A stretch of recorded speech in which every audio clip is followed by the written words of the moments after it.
জামাত এনসিপির জোট হওয়ার দিন রাতে নাহিদ ইসলাম ও হাসনাত আব্দুল্লাহর আসন থেকে সরে দাঁড়িয়েছেন জামাতের প্রার্থীরা।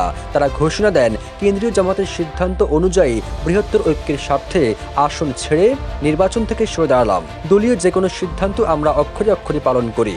জোটের জন্য নির্বাচন থেকে সরে দাঁড়ানো জামাত প্রার্থীরা সামাজিক যোগাযোগ মাধ্যমে এমন ঘোষণা দিলে তাদের অনুসারীদের ব্যাপক প্রতিক্রিয়া দেখা যায়।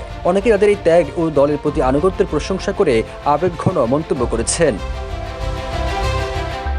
ঢাকা 11 আসন এনসিপির আহ্বায়ক নাহিদ ইসলামকে ছেড়ে দিয়ে নির্বাচন না করার ঘোষণা দিয়েছেন জামাত ইসলামী প্রার্থী আতিকুর রহমান। একই সঙ্গে তিনি নাহিদ ইসলামের জন্য শুভকামনাও জানান।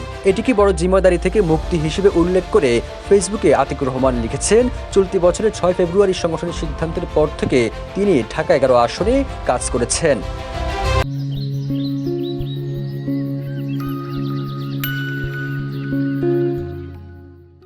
তার ওই পোস্টে তিনি আরও বলেন, ব্যক্তিগত, পারিবারিক ও পেশাগত দায়িত্বের ঊর্ধ্বে থেকে তিনি সাধারণ মানুষের দ্বারে গিয়েছেন এবং সর্বশেষ জরিপ অনুযায়ী সেখানে জামাত ইসলামী ও দাঁড়িপাল্লার প্রতীকের পক্ষে ব্যাপক জনসমর্থন তৈরি হয়েছিল।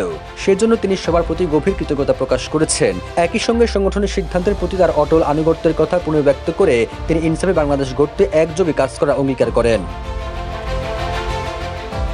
এদিকে কুমিল্লার 4 আসনে জোটের প্রার্থী এনসিপি নেতা হাসনাত আব্দুল্লাহকে সমর্থন জানিয়ে নির্বাচন থেকে সরে দাঁড়ানোর ঘোষণা দিয়েছেন জামাতের প্রার্থী সাইফুল ইসলাম শহীদ। 28 ডিসেম্বর রাত 10:30টায় তিনি নিজের ফেসবুক পোস্টে লিখেন, কেন্দ্রীয় জামাতের সিদ্ধান্ত অনুযায়ী বৃহত্তর লক্ষ্য ঐক্যের স্বার্থে আমি হাসনাতের জন্য আসন ছেড়ে দিয়ে নির্বাচন থেকে সরে দাঁড়িয়েছি।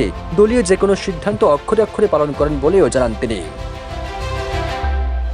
সবুজ আলম, নিউজ ডেস্ক, ইত্তেফাক।